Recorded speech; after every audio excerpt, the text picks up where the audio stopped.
தமிழரின் அரசியல் குரல் நேயர்களுக்கு அன்பு வணக்கம். இன்றைய காணொளியாக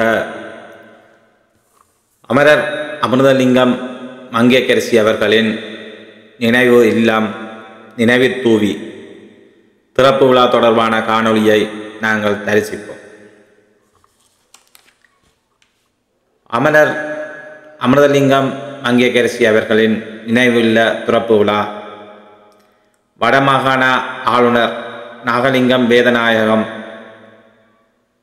அவர்களினால் திறந்து வைக்கப்பட்டுள்ளது. இந்த நிகழ்வில் இந்தியா யாழ் துணை தூதுவர் சாய் முரளி அவர்கள் கலந்து சிறப்பித்திருக்கின்றனர். இந்த நிகழ்வானது புரட்சி இயக்கத்தின் தலைவர் சித்தார்த்தன் அவர்களின் தலைமையில் இடம்பெற்றது. அமரர் அமிர்தலிங்கம் மங்கையர்க்கரசி அவர்களின் நினைவு இல்லம் திறப்பு விழாவும் நினைவு தூவி திறப்பு விழாவும் இன்று சிறப்பாக நடைபெற்றது.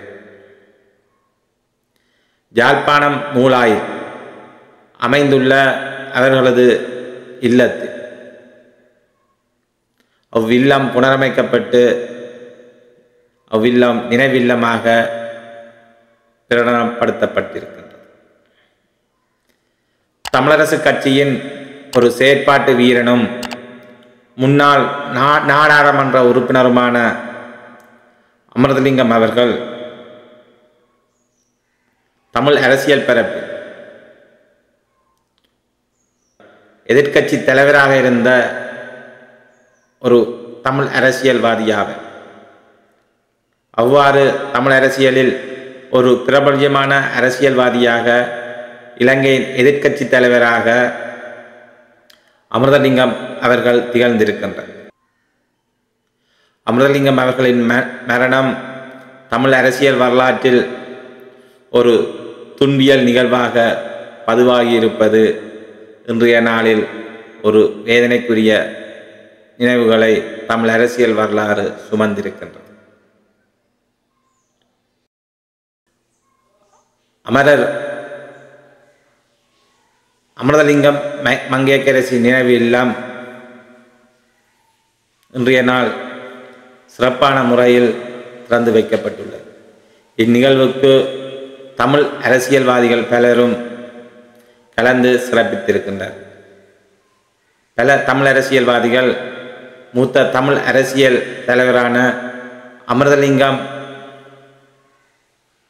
அவர்களின் நினைவில்லத்தின் திறப்பு விழாவுக்கு வருகை தந்திருப்பது குறிப்பிடத்தக்க நிகழ்வாக காணப்படுகின்றது. இப்பொழுது இந்நிகழ்வுக்குள் செல்வோம். இந்நிகழ்வு தொடர்பான காணொளிகளை தரிசிப்போம். அமிர்தலிங்கம் அம்மணி மங்கையர்க்கரசி அவர்களுடைய நினைவாக நினைவு இல்ல திறப்பு விழாவும் உருவச்சிலை திறநீக்க நிகழ்வுகளும் தற்பொழுது ஆரம்பமாக உள்ளது. அந்த வகையில் இன்றைய நிகழ்வினை மங்களகரமாக தங்களுடைய கரங்களினால் மங்கள விளக்கினை ஏற்றி ஆரம்பித்து வைக்குமாறு நாங்கள் அன்பினோடு அழைக்கின்றோம்.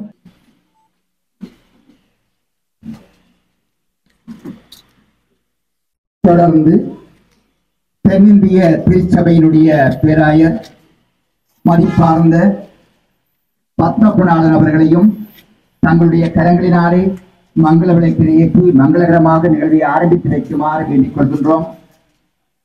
கூடவே இன்றைய நிகழ்வினுடைய தலைவரும் முன்னாள் பாராளுமன்ற உறுப்பினருமாகிய கௌரவ தர்மலிங்கம் சித்தார்த்தன் அவர்களையும் இதில் இணைந்து கொள்ளுமாறு அன்பினோடு வேண்டிக் கொள்கின்றோம். கூடவே முன்னாள் பாராளுமன்ற உறுப்பினர் கௌரவ எம்.ஏ. சுதந்திரன் அவர்களையும் இதில் இணைந்து கொள்ளுமாறு நாங்கள் அன்பாக வேண்டிக் கொள்கின்றோம். கூடவே திரு ஆவண்ணா ராஜேந்திரன் அவர்களும் தங்களுடைய கரங்களினாலே மங்கள விளக்கினை மங்களகரமாக ஏற்றி வைக்க அன்புரிமோடு அழைக்கின்றோம். இவர்களோடு கூடவே யாழ்ப்பாணம் தெல்லிப்பளை யூனியன் கல்லூரியினுடைய அதிபர் மதிப்பார்ந்த பரதன் அவர்களையும் மங்களகரமாக இன்றைய நிகழ்வின் மங்கள விளக்கினை ஏற்றி வைக்குமாறு நாங்கள் அன்புரிமோடு வேண்டிக் கொள்கின்றோம்.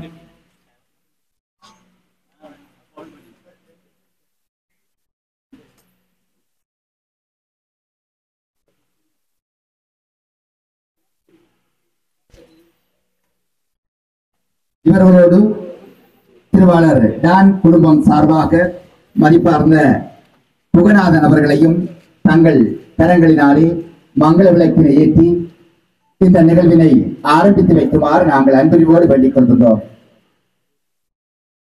மங்கள விளக்கினை மங்களகரமாக ஏற்றி வைத்த அன்புள்ளங்களே, உங்களுக்கு எங்களுடைய இதயம் திறந்த நன்றிகளை தெரிவித்துக் கொண்டு தொடர்ந்து நாங்கள்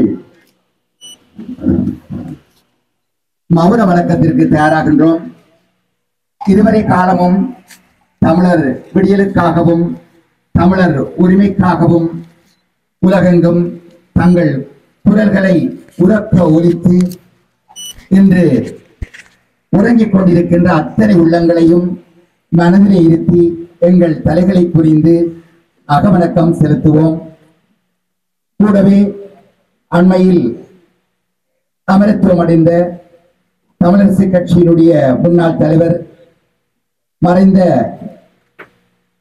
மாவை சேனாத் ராஜா ஐயா அவர்களையும் இந்த வேளையிலே நாங்கள் எங்கள் மனங்களிலே இருத்தி தலைகளை குனிந்து எங்கள் அகவணக்கத்தை செலுத்திக் கொள்வோம்.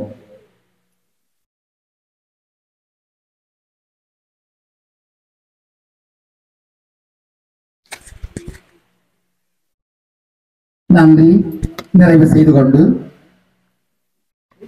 தலைவர் மறைந்த எதிர்கட்சி தலைவர் அமிர்தலிங்கம் அம்மணி மங்கையரசி அவர்களுடைய நினைவு இல்ல திறப்பு விழாவும் உருவச்சிலை திறநீக்கம் நிகழ்விலே கலந்து சிறப்பித்துக் கொண்டிருக்கின்ற அனைவரையும் இந்த வேளையிலே நாங்கள் அன்பறிவோடு வரவேற்று தொடர் நிகழ்வாக தமிழ் மொழி வாழ்த்துக்காக நாங்கள் தயாராகின்றோம்.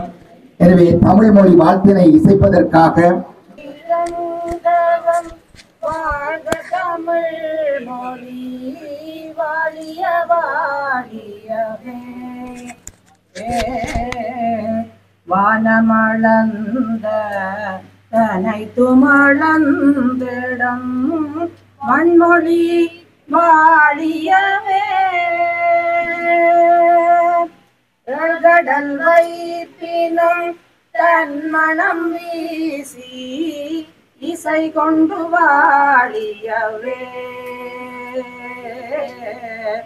எங்கள் தமிழ் மொழி எங்கள் தமிழ் மொழி என்றென்றும் வாழியவே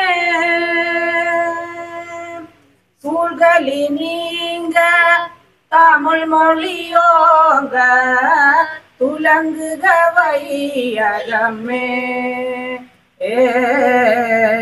தொல்லை வினை தரு தொல்லையகன்று சுடர்க தமிழ்நாடே வாழ்க தமிழ் மொழி வாழ்க தமிழ் மொழி வாழ்க தமிழ் மொழியே வானமறிந்ததனைத்துமறிந்து வளர்மொழி வாழியவே வளர்மொழி வாழியவே வளர்மொழி வாழியவே.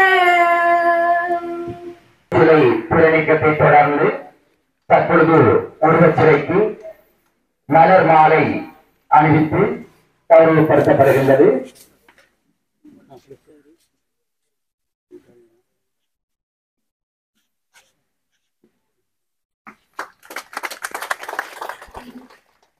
தொடர்ந்து நினைவுச்சுடரை ஏற்றி வைக்குமாறு மறைந்த தலைவர் அமிர்தலிங்கம் அம்மணி மங்கையரசி அவர்களுடைய புத்திரன் டாக்டர் பகீரதன் அவர்களை அன்பினோடு வேண்டிக் மங்கையரசி அம்மணி அவர்களுடைய புதல்வர் டாக்டர் பகீரதன் அவர்கள் நினைவுச்சுடர் ஏற்றி வைக்கின்றார்கள்.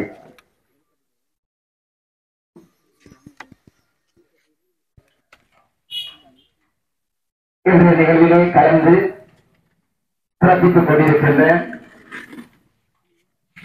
அன்பு உள்ளங்கள் அனைவரையும் இந்த நிகழ்வுகளை ஏற்பாட்டுக் குழுவினர் சார்பாக இந்த வேளையிலே இருவரும் கூட்டி அறிவித்துக் கொள்கின்றோம். அந்த வகையில் அம்மணி மங்கையரசி அவருடைய நினைவு இல்ல சிறப்பு விழாவும் உருவச்சிலை திறனீக்கவன் நிகழ்விலே தற்பொழுது இன்றைய நிகழ்ச்சியுடைய முதன்மை விருந்தினர் கௌரவ உயர் திரு வேதநாயகம் ஐயா அவர்களினால் உருவச்சிலை திறனீக்கம் செய்யப்பட்டு உருவச்சிலைக்கு மலர்மாலை அணிவிக்கப்பட்டு மறைந்த தலைவர் அமிர்தலிங்கம் மற்றும் அம்மணி மாங்கேக்கரசருடைய புத்திரரால் நினைவு சுடர் ஏற்றப்பட்டிருக்கின்றது.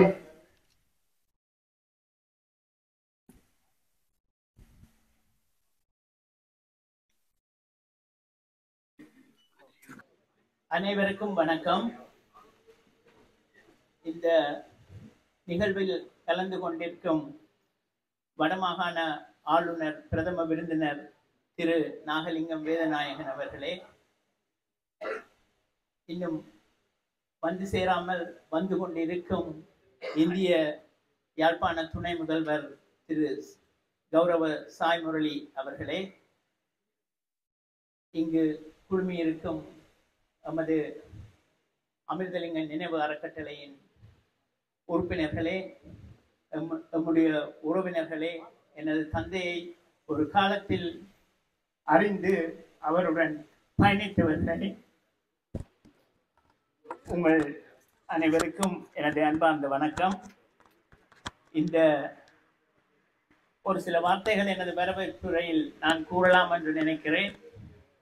இந்த நிகழ்வில் நாங்கள் ஒரு மண்டபத்தில் வைத்திருக்கலாம், ஆனால் இந்த வீட்டை நினைவு இல்லமாக்குவதற்காகவும் அங்கே எனது தந்தையாரின் உருவச்சிலையை திறப்பதற்காகவும் நினைத்திருந்தபடியால் நாங்கள் இந்த நிகழ்வை இந்த வீட்டிலே வைக்கிறோம்.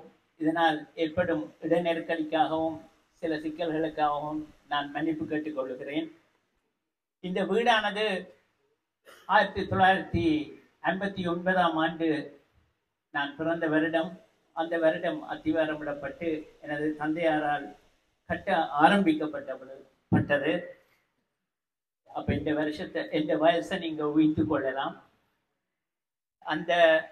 அவர் அந்த வீட்டை அப்படியே வைத்திருந்து ஒரு பகுதி கட்டி முடித்தபடி 1970ஆம் ஆண்டு பொது தேர்தலில் தோல்வியடைந்த பின்னர் மிகுதி வீடு கட்டி முடிக்கப்பட்டது.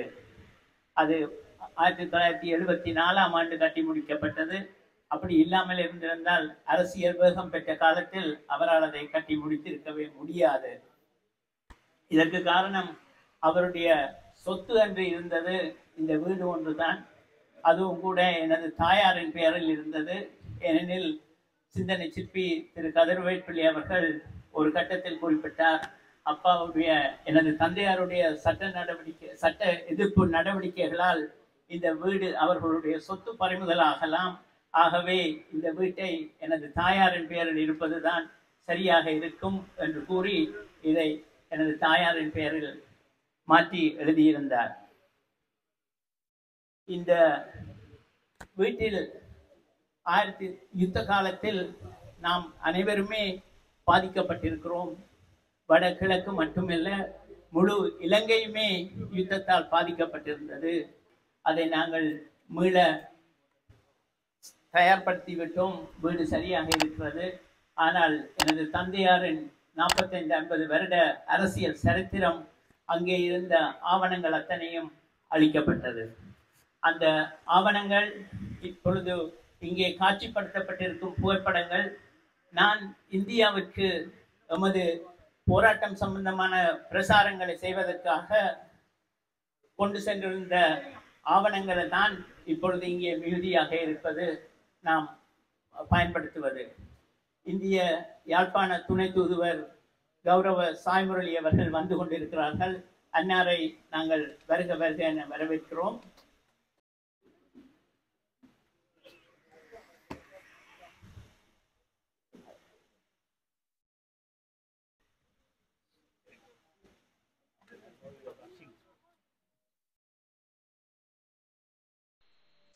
தமிழரின் அரசியல் குரல், தமிழரின் அரசியல் அபிலாசைகளை வென்றெடுக்கும் அரசியல் அரங்கு, தமிழரின் உரிமை குரலாய் ஜனநாயக வழியில் அரசியல் ஆய்வுக்களம், தமிழரின் அரசியல் குரலாய் என்றும் உங்கள் ஊடகவியலாளர் எஸ். சசிகரன்.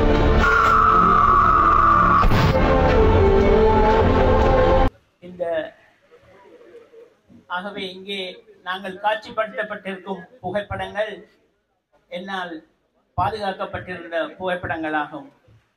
எந்த தந்தை செல்வாவின் அந்த 1948ஆம் ஆண்டு தந்தை செல்வாவால் எழுதப்பட்ட நாங்கள் யாழ் நூலிலையும் அளிக்கப்பட்டதையும் இப்படிப்பட்ட ஆவணங்கள் அளிக்கப்பட்டதையும் மிகவும் மன கவலையுடன் எதிர்கொள்கிறோம். எனது தந்தையின் நோக்கம் நமது மக்கள் ஒரு விடுதலை பெற்ற இனமாக, சுதந்திரம் பெற்ற ஒரு இனமாக வாழ வேண்டும் என்பதே. அவர் இந்திய இலங்கை ஒப்பந்தத்தை ஏற்றுக்கொண்டு இந்திய அரசாங்கத்துடன் சேர்ந்து அந்த ஒரு அரசியல் பரவலாக்கலை ஏற்றுக்கொண்டு அவர் வேலை செய்ய ஆரம்பித்தது ஒரு காரணம் அவருடைய உயிர் இழப்பு. ஆகவே அந்த இந்திய இலங்கை ஒப்பந்தம் அது ஒன்றுதான் இப்பொழுதும் எமது அரசியல் சாசனத்தில் எமது மக்களை பாதுகாப்பதற்காக இருக்கும் ஒரு ஒப்பந்தமாகும்.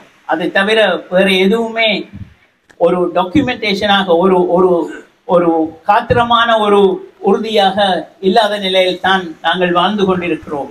ஆகவே இப்பொழுதும் கூட அந்த 13வது சரத்தும் இந்திய இலங்கை ஒப்பந்தமும் முற்று முழுதாக நடைமுறைப்படுத்த வேண்டும் என்பதே எனது அவாவாகும். அதையே இங்கு இருக்கும் பலரும் கூறுவார்கள், சம்மதம் தெரிவிப்பார்கள் என்று நம்புகிறேன். இந்த நிகழ்வுக்கு வந்திருக்கும் வடமாகாண ஆளுநர் அவர்களை வருக வருக என வரவேற்கிறேன். அத்துடன் எமது ட்ரஸ்டியில் ஒரு உறுப்பினராக இருக்கும் திரு தர்மலிங்கம் சித்தார்த்தன் அவர்களையும் வருக வருக என வரவேற்கிறேன். இந்திய யாழ்ப்பாண துணை தூதுவர் திரு கௌரவ சாய் முரளி அவர்களையும் வரவேற்கிறேன். அத்துடன் இந்த நிகழ்வுக்கு வந்திருக்கும் முன்னாள் பாராளுமன்ற உறுப்பினர் திரு அப்ரஹாம் மந்திரன், அத்துடன் திரு டான் குழுமம், திரு குகநாதன் அண்ணா அவர்கள், வணக்கத்திற்குரிய பிதா பத்மதயாளன் அவர்கள், எமது அன்புக்கும் வணக்கத்திற்கும் உரிய ஃபாதர் ஜெபனேசன் அவர்கள் என்னுடைய தந்தையாரை பற்றி மிகவும் அறிந்தவர். அவருடைய ஆரம்பகால பயணம் மூலாய் அமெரிக்கன் மிஷன் சர்ச்சுக்கு அங்கே இருந்தபோது எனக்கு தெரியாத பல விடயங்களை அவர் என்னிடம் தெரிவித்திருந்தார். ஆகவே நிறைய விஷயங்களை நான் அவரோடாக அறியக்கூடியதாக இருந்தது. என்னுடைய பேச்சை நான் நீளமாக்க விரும்பவில்லை. இந்த நிகழ்வுக்கு வந்திருக்கும் அனைவருக்கும் எனது நன்றியையும் வரவேற்பையும் அத்தனை பேரையும் வரவேற்று எனது சிற்றுரையை முடித்துக் கொள்கிறேன். நன்றி, வணக்கம். தலைமையுரை. இன்றைய நிகழ்வினுடைய தலைவர் முன்னாள் கௌரவ பாராளுமன்ற உறுப்பினர் மதிப்பார்ந்த தர்மலிங்கம் சித்தார்த்தன் அவர்கள் தற்பொழுது தலைமுறையை ஆற்றுவார்கள். அனைவருக்கும் எனது அன்பான வணக்கம். முதற்கண் இந்த விழாவிலே கலந்து கொண்டு சிறப்பித்துக் கொண்டிருக்கின்ற வடமாகாணத்தின் கௌரவ ஆளுநர் திரு வேதநாயகன் அவர்களே, வடமாகாணத்தின் வடக்கில் இந்திய துணை தூதரகத்தின் துணை தூதுவர் சாய்மொழி அவர்களே, அதே போல இங்கே கலந்து கொண்டிருக்கின்ற சமய பெரியோர்களே, தாய்மார்களே, அனைவருக்கும் எனது அன்பான வணக்கம். ரவி பேசுகின்ற போது ஒரு விஷயத்தை சொன்னால், 70ஆம் ஆண்டு அமுதன்னர் பாராளுமன்ற தோல்வி அடைந்தது ஒரு நல்ல விஷயம் என்பதை சொன்னார். அவர்களுடைய குடும்பத்தை பொறுத்தமட்டில். ஏனென்றால் அனைவருக்குமே தெரியும், தனிப்பட்ட முறையில் அமுதன்னரை தெரிந்தவர்களுக்கு தெரியும், அவர் பாராளுமன்றத்தில் இருக்கின்ற காலத்தில் வழக்காட செல்வதில்லை. வழக்காட செல்லாவிட்டால் அவருக்கு வருமானம் இல்லை. வருமானம் இல்லாவிட்டால் இந்த வீடு கட்டி முடிக்கப்பட்டிருக்கார். ஆகவே அவர் பாராளுமன்றம் செல்லாமல் விட்டது தனிப்பட்ட முறையில் இந்த வீடு கட்டி முடிப்பதற்கும் இன்று வரையும் ஒரு தமிழினத்தின் மாபெரும் தலைவன் வாழ்ந்த வீடு, இருந்த வீடு, இன்றும் மக்கள் மனத்திலே இது அமுதனருடைய வீடு என்று சொல்லப்படுகின்ற வீடாக அதை தொடர்ந்து பேணுவதற்கு இன்று அமுதனர் அக்கா இருவருடைய பேராலும் இது ஒரு ஞாபகத்தை இல்லமாக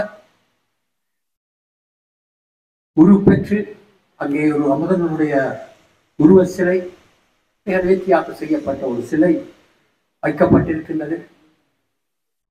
உண்மையிலே அமுதனர் இருந்த காலங்களிலே யாருமே சொல்வார்கள், அமுதனருடைய சரித்திரத்தை சொன்னால் தமிழ் மக்களுடைய ஆரம்பகால விடுதலை போராட்டம் அல்லது சாத்வீக விடுதலை போராட்டத்தின் கதையை சொன்னதாக இருக்க வேண்டும். அது உண்மை. அது மாத்திரமல்ல, என்னை பொறுத்தமட்டில் அவரை நன்றாக தெரிந்தவர் என்ற ரீதியிலும் மிகவும் நெருக்கமாக நாங்கள் பழகியவர்கள் என்ற ரீதியிலும் ஒரு விஷயம் மிக தெளிவாக தெரியும். அவர் சாத்வீக போராட்டத்தில் மாத்திரமல்ல, பிற்பட்ட காலத்திலே 80களுக்கு பிறகு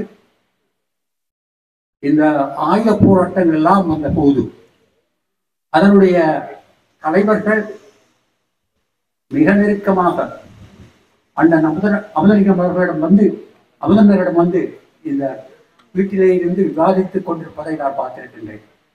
மிக காரசாரமான விவாதங்கள் நடந்திருக்கிறதை நானும் பார்த்திருக்கிறேன். அது என்னுடைய தலைவர் உமாமகேஸ்வரனாக இருக்கலாம், அல்லது விடுதலை புலிகளின் தலைவர் தம்பி பிரபாகரனாக இருக்கலாம். அவருடன் மிக நெருக்கமாக அவருடைய மிக அன்புக்குரியவர்களாக மிக நீண்ட காலமாகவே இருந்திருக்கின்றார். அப்படியாக தமிழ் மக்களுடைய விடுதலை போராட்டத்தில் ஒவ்வொரு அங்கத்திலும் தன்னை முழுமையாக இணைத்துக் கொண்டு இந்த மக்களுடைய விடுதலைக்கு வித்திட்டவர் மிக முக்கியமாக அண்ணன் அமுதலிங்கம் தான். தமிழரசு கட்சியை ஆரம்பித்ததன் மூலம் தந்தை செல்வா ஒரு புதிய சகாப்தத்தை உருவாக்கி இருந்தாலும் கூட அதை எடுத்து சென்ற பெருமை அண்ணன் அமுதலிங்கத்துக்கு தான் இருந்திருக்கின்றது. அவருடன் சேர்ந்து மிக இளைஞனாக வடகிழக்கின் பட்டி தொட்டியெல்லாம் இந்த விடுதலை போராட்டத்தின் கருவை எடுத்து சென்ற பெருமையிலே அண்மையிலே காலம் சென்ற அண்ணன் சேனாதி ராஜாவும் அடங்குவார். பலர் இருக்கின்றார்கள். ஆனால் ஒரு சிலர் தான் குறிப்பிட்டு சொல்லக்கூடியவர்களாக, அந்த காலத்திலே அவர்களுடன் பழகியவர்களுக்கு நன்றாக தெரிந்தவர்களாக, நிச்சயமாக இந்த விடுதலை போராட்டத்தில் மிக தீவிரமாக எடுத்துச் சென்றவர்களாக, தாங்களே தங்களுடைய முழுமையான வாழ்வையும் குடும்பத்தையும் இதற்காக அர்ப்பணித்தவர்களாக இருந்திருக்கின்றார்கள். ஆயுத போராட்டத்தில் இருந்தவர்கள் நிச்சயமாக ஆயுத போராட்டத்திற்கு செல்லுகின்ற போது தங்களையும் குடும்பத்தையும் அர்ப்பணித்து சென்றவர்களாகவே இருந்திருக்க முடியும். ஏனென்றால் வென்று இருப்போம், நாளை இருக்க மாட்டோம் என்பது தெரியாமல் வாழ்ந்தவர்கள். அப்படியான ஒரு வாழ்க்கையை அண்ணன் அமிர்தலிங்கம் கூட வாழ்ந்திருக்கின்றார். மிகவும் தீவிரமாக நான் பார்த்திருக்கின்றேன். அரசியல் தலைவர்கள் மத்தியிலே சொல்வார்கள், ஒவ்வொரு தலைவருக்கு பின்னால் அவருடைய துணைவியார் இருப்பார் என்று.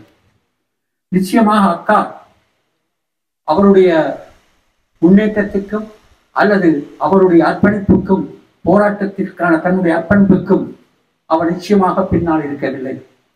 அவர் பக்கத்திலேயே இருந்திருக்கின்றார். அவருடனே பயணித்திருக்கின்றார்.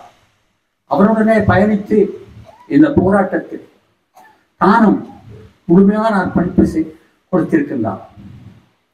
61ஆம் ஆண்டு சத்தியாகிரகத்திலே, அதற்கு முன்பு 56ஆம் நடைபெற்ற சிறிய எதிர்ப்பு போராட்டம், இவர்களே கூட நேரடியாக பங்கு பெற்றி அவமும் அண்ணன் அமலிங்கத்துடன் மனாகுடை தடுப்பு முகாமிலே மிக நீண்ட காலம் ஏறக்குறைய 2.5 மாதங்களுக்கு மேலாக அந்த காலங்களிலே நான் சிறுவனாக இருக்கின்ற போது கூட மனாகுடைக்கு என்னுடைய தந்தையை பார்க்க போகின்ற போது அக்கா அங்கே இருக்கிறேன், தன்னுடைய 2 பச்சிளம் குழந்தைகள் வீட்டிலே இருக்கின்ற என்ற கவலை இருந்தாலும் கூட மிகவும் உற்சாகமாகவே இருப்பதை நான் கண்டேன். அப்படியாக தங்களை மிக தீவிரமாக அர்ப்பணித்த ஒரு குடும்பத்திற்கு இப்படியான ஒரு செயற்பாடு செய்யப்பட வேண்டியது கட்டாயமான விஷயம். இந்த வீடு அவருடையதாக இருக்கலாம், அல்லது நாங்கள் பொதுவாக ஒன்று செய்திருக்கலாமே என்று சிந்திக்கின்ற ஒரு தன்மை இருந்தாலும் இந்த வீட்டிலே தான் அவருடைய இல்லம் அமைப்பது சரியான முறையாக இருக்க முடியும் என்று நான் நம்புகிறேன். ஆகவே அதற்காக அது அமுதனுடைய மகனாக இருந்தாலும் கூட ரவிக்கு நாங்கள் நிச்சயமாக நன்றி கடமை செலுத்த வேண்டும்.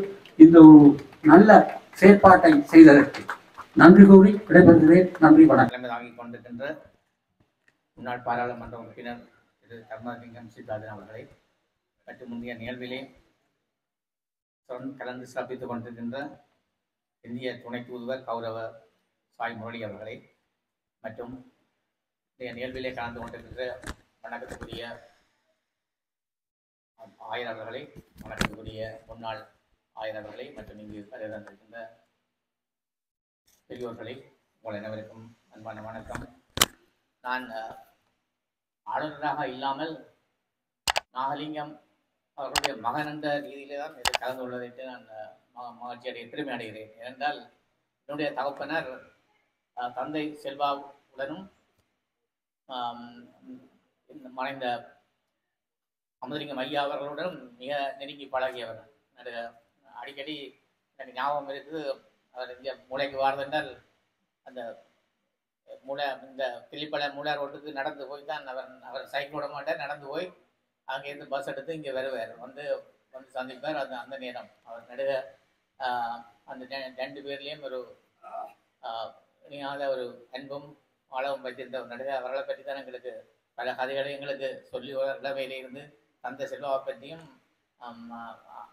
அமுதலிங்கம் ஐயாவை பற்றியும் தான் நடுக எங்களுக்கு இளமையிலிருந்து சொல்லி கொண்டு வருவார்.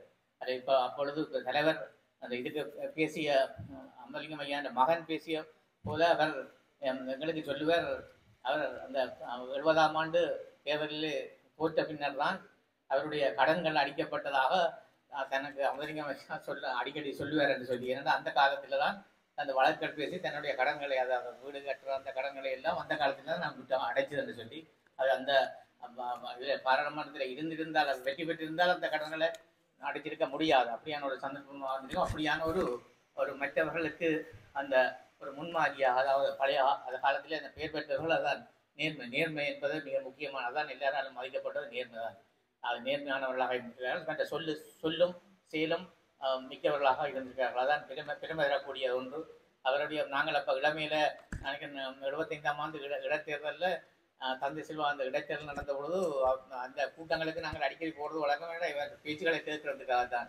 அப்போ தந்தை செல்வா அவர் அவருடைய கிளந்து பேச மாட்டார். அப்போ அந்த நேரத்தில் சில வழியில் அமுதலிங்கம் ஐயா தான் சில வழியில் காதுகளில் காய்ச்சி கூட அதை சொல்லுவார். அந்த அப்படியான அந்த ஞாபகங்கள் எனக்கு இருக்கிறது. அவருடைய அந்த கம்பீரம். பட் 75ஆம் ஆண்டு நான் நினைக்கிறேன் அந்த வட்டுக்கோட்டை மாநாடு நடந்த பொழுது அதில் அப்போ எனக்கு 15 வயது நான் அதை சென்றிருந்தேன். அப்பொழுது அந்த சில பேர் சொன்னார்கள் அந்த சைக்கிளை வந்து போலீஸ் காட்டு கலெக்டர் போலீஸார் என்று சொல்லி. உடனடியாக எனக்கு ஞாபகம் இருக்கிறது, உடனே அந்த மைக்கை வாங்கி அப்போ இருந்த அமுதலிங்கம் ஐயா தான் அதை பிளத்த தொழில ஆங்கிலத்தில் வந்து கத்தினார். இதில் ஏற்பட்ட விளைவுகளுக்கு இந்த போலீஸார் தான் பொறுப்பேற்க வேண்டும் என்று பிளத்தொரு தொழில கத்தினார். அப்படி ஒரு ஆளுமை உள்ள ஒரு தலைவராக உண்மையில அவர் கிடையாது. அப்படியான ஒரு உண்மையில ஆளுமை, எதுக்கும் துணிவு, எதுக்கும் ஒரு பயப்படாத தன்மை. அதான் அது சில வழியில் இருந்த எதுக்கும் ஒரு பயப்படாத தன்மை. அது சில வழியில அது அவருடைய பலமாகவும் இருந்தது. அது சில வழியில அது பலவீனமாகவும் இருந்தது என தெரியல. அது ஒரு பலமும் பலவீனமானதும் இருந்திருப்பதற்கு ஆக துணிவு, எதற்கும் ஒரு அஞ்சாத ஒரு துணிவு, துணிவு, எதையும் பயப்படாதவர், எதையும் போய் கதைக்கலாம். ஒரு எதிர்கட்சி தலைவராக இருக்கின்ற பொழுது தெல்லிப்படையில தான் அவருடைய அலுவலகம் இருந்த தெல்லிப்படையில துக்கியம்மன் கோயில் ஆளுநர்கிட்ட அங்கே போய் அந்த ஆக்கள் எல்லாம் அந்த சந்திப்பார்கள். சந்திக்கால் அது கொழும்புக்கு போய் அப்புறம் அதை வந்து உடனே அது என்னென்ன நடந்தது என்று அதை சொல்லுகின்ற ஒரு தன்மை. தந்தை செல்வா அவர்கள் இருக்கின்ற பொழுது என்னுடைய அப்பா அடிக்கடி சொல்லுவார், அவர் கொழும்புக்கு போனோன்னா முதல் வேலை செய்கிறது தங்களோட மக்கள் வந்து கதைத்த விடயங்களுக்கு பதில் எழுதி போடுறான் முதல் வேலையன். அங்கே போய் இருந்து கொண்டு முதல் வேலை கொழும்பில் போய் நான் என்னென்ன செய்தனால் என்னென்ன செய்து கொண்டு இப்படி நிலைமை கிடக்கண்டு உடனே தானே தன் கைப்பட எழுதி கடிதம் போடுறவர் தான் தந்தை செல்வா அவர்கள் என்று. அதே மாதிரி இந்த திரு அமலிங்கம் ஐயா அவர்களும் அப்படித்தான். அங்கே போனால் இதையே மற்றது எனக்கு அடிக்கடி பல பேர் இப்போ வந்து பல வயது என்னென்னு பார்க்க வயது மூத்தவர்கள் பல பேர் கதைப்பார்கள். என்னென்னா தாங்கள் அந்த காலத்திலே அவரோட போய் கதைக்க ஒரு டெலிஃபோன் கோட்லேயே எந்த ஒரு அமைச்சென்றாலும் தொடர்பு கொண்டு உடனே செய்யக்கூடிய அந்த ஆற்றலும் வல்லமையும் துணியும் அவருக்கு இருந்தது. அந்த இது அதை மதிக்கப்பட்டார். அதான் நேர்மையாக இருந்தபடியால எல்லாராலும் மதிக்கப்பட்ட ஒரு போற்றப்பட்டவராக இருந்தார். அவர் அந்த வகையிலே அவருடைய அந்த அந்த நினைவாக இந்த சிலர் பண்பது உண்மையில் மிக முக்கியமானது ஒன்று. அது அப்படியாக இருக்க வேண்டும். அவர் செய்த பணிகள் என்றும் மறக்க முடியாது. அவர் தலைவர் அவர்கள் பேசியது போல அவர் மட்டுமல்ல அவருடைய துணைவியும் சேர்ந்துதான், 2 பேரும் சேர்ந்துதான் கூட்டங்களுக்குள்ள பேசுவதற்கு நாங்கள் 70-75ஆம் ஆண்டு அந்த தேர்தல் பொழுது நாங்கள் அவர்கள் 2 பேரும் சேர்ந்துதான் கூட்டங்களுக்கு வருவார்கள் பேசுறதுக்கு. அவர்கள் ஒற்றுமையாகத்தான் இந்த பயணத்திலே இணைந்திருந்தார்கள். அவருடைய அந்த அற்புதமான பணி ஒரு மகோன்னதமான எந்த ஒரு தலைமைத்துவத்துக்கு இருக்க வேண்டிய ஒரு பணி, அற்புதம், ஒரு நல்ல தலைமைத்துவம் உடையவர். நான் அவர் எங்களுடைய முன்னாள் மதிப்புக்குரிய பேராயர் அவர்கள் அடிக்கடி அவர் சொல்லுவார். அவரை பற்றி அவருடைய ஆங்கில புலமையும் அதை பற்றி அவருடைய அடிக்கடி கதைக்கின்ற கூட சொல்லுவார். அப்படியான ஒரு எல்லா வல்லமை படைத்தவராக மொழி தமிழும் ஆங்கிலமும் சடலமாக ஒரு சிறப்பாக உரையாற்றிய ஒரு வல்லமை பெற்றவராக எதைக்கும் ஒரு துணிந்தவராக இந்திரா காந்தி அம்மையார் கூட அவரை அழைத்து அவருக்கென்று இவர் போன பொழுது 83ஆம் ஆண்டு கலவரத்தோடு போன பொழுது அவரை இங்கே இருந்து தமிழ்நாட்டிலே இறங்கின உடனே சென்னையில் அங்கிருந்து உடனேயே எம்ஜிஆரும் அழைத்திருந்தார். ஆனால் அங்கே போகாமல் உடனடியாக டெல்லிக்கு வர சொல்லித்தான் அப்படி இந்திரா காந்தி அழைத்து அப்படி அவரை ஒரு மிக பெரிய ஒரு ராஜநந்தியாக தான் இந்திரா காந்தி அம்மையார் கூட அவர்கள் கருதி இருந்தார்கள். அவர்கள் சொல்லி இருக்கிறார் அப்படியான ஒரு தலைமைத்துவம் மிக்க ஒரு ராஜநந்தரி இவர் மாதிரி ஒரு ஆள் இல்லைன்னு சொல்லி இந்திரா காந்தி அம்மையாராலே போடப்பட்ட ஒரு பெரிய ஒரு ஆள். அந்த வகையிலே அவருடைய செயல்களை இங்கே இதில் கனவேற்றிருக்கிறார். இதில் அவரோட கூட பழகினவர்கள் இதில் நான் நேரடியாக எனக்கு அந்த அனுபவம் இல்லாட்டிலும் இதில் கூட பழகினவர்கள் இதில் பேர்மநாயம் ஐயா இருக்கிறார்கள். அவர்களுக்கு கூட தெரியும். அதை பற்றி அவர் அடிக்கடி கதைக்கின்ற பொழுது சொல்லுவார். அவருடைய நெருங்கி பழகினவர், அவருடைய செயலாளராக இருந்தவர். அவருடைய பல கதைகளை சொல்வார்கள். அவர் எப்பொழுதும் இதனுடைய எந்த நேரத்திலும் இந்த பிரச்சனைக்கு ஒரு தீர்க்கமான முடிவெடுக்கணும். இந்த இலங்கை இந்திய ஒப்பந்தத்துக்கு மேலதிகமாகவும் சாதிக்க வேண்டும் என்ற சில இதுகளை மேற்படுத்த வேண்டும் என்றதுக்காக தொடர்ந்தும் ஏதாவது பாடுபட்டு கொண்டு அவர் சொல்லுவார்கள். அந்த வகையிலே அவருடைய அந்த பணி அற்புதமான பணி. அப்படியான ஒரு தலைவர் எங்களுக்கு அப்படி கிடைக்காது. அப்படியான எல்லாம் பொருந்தி இருக்கு அவர்களே, எல்லாம் பொருந்திய ஒரு தலைவர். அந்த வகையிலே அவருடைய இந்த சில சிறப்புறவிலே கலந்து கொள்வது என்று நான் மிக மகிழ்ச்சி அடைகிறேன். அனைவருக்கும் எனது மனமார்ந்த நன்றியை தெரிவித்துக் கொள்கிறேன். அந்த கௌரிகாந்தன் அவர்களையும் நினைவு சின்னத்தினை வழங்குவதற்காக எங்களுடைய நிகழ்வின் முதன்மை விருந்தினர் வடமாகாணத்தினுடைய ஆளுநர் கௌரவ உயர்திரு நாகலிங்கம் வேதநாயன் ஐயா அவர்களையும் அன்புடன் அழைக்கின்றோம். சிற்ப கலைஞர் கௌரவிப்பு அழகான முறையிலே இந்த சிலையினை வடிவமைத்து தந்த யாழ் சிற்பக்கலை கூடத்தினுடைய தலைவர் திரு மார்க்கண்டு மனோகர் அவர்கள் இப்பொழுது கௌரவப்படுத்தப்படுகின்றார்கள். பொன்னாடை போர்த்து கௌரவிப்பதற்காக மதிப்பார்ந்த டாக்டர் பைரதன் அவர்களையும் மலர் மாலை அணிவித்து கௌரவிப்பதற்காக திரு கௌரிகாந்தன் அவர்களையும் அன்புரிமோடு வேண்டிக் கொள்கின்றோம். கூடவே அவருக்கான நினைவு சின்னத்தை வழங்கி கௌரவிக்குமாறு இன்றைய நிகழ்ச்சியினுடைய முதன்மை விருந்தினர் மதிப்பார்ந்த உயர்திரு கௌரவ ஆளுநர் நாகலிங்கம் வீரநாயகன் ஐயா அவர்களையும் நாங்கள் அன்புரிமோடு வேண்டிக் கொள்கின்றோம்.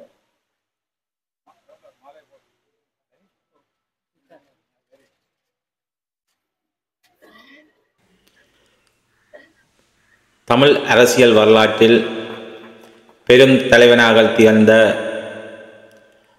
அமரர் அமிர்தலிங்கம் அவர்களின் நினைவில்ல திறப்பு விழா மிகவும் சிறப்பான முறையில் நடைபெற்றது. இந்நிகழ்வின் இறுதி நிகழ்வாக இந்தியா துணை தூதுவர்